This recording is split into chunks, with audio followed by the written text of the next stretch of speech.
এবছর আমাদের এত টাকা উঠেছে, সেই জন্য আমরা ভাবছি একজন সিনেমা আর্টিস্টকে আমি নিয়ে বলবো, আসবো। আমি আপনারাই বলবো। বলুন কাকে আমরা নিয়ে আসবো। শাহরুখ খানকে।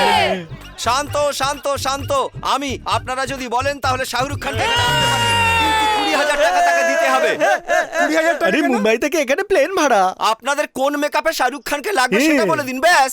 এই নাও 10,000 টাকা অ্যাডভান্স। আরে এমন শাহরুখ খানকে আনবো যে আপনাদের দিল খুশ হয়ে যাবে।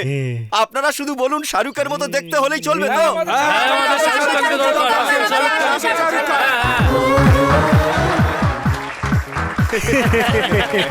শাহরুখ ভাই ভেতরেই আছে।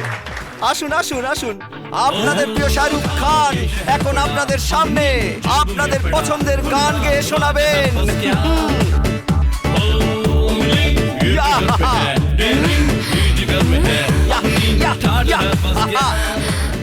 আপনারাই তো বলেছিলেন আপনাদের এমন শাহরুখ খানকে চাই যাকে দেখলে মন খুশিতে ভরে উঠবে।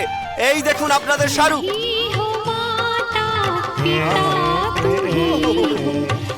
কি সুন্দর গাইছে। এই তুই তো বলেছিলি শাহরুখ খানকে আনবি, তুই তো একটা ছোট বাচ্চাকে নিয়ে চলে এসেছিস। আরে এর এলাকায় সবাই একে শাহরুখ বলে। নমস্তে। আমাদের বোকা আরে বানাচ্ছিস। তোমরাই তো বলেছিলে শাহরুখ খানকে চাই চাই বলেছো বলেই তো আমি শাহরুখ খানকে এখানে নিয়ে এসেছি।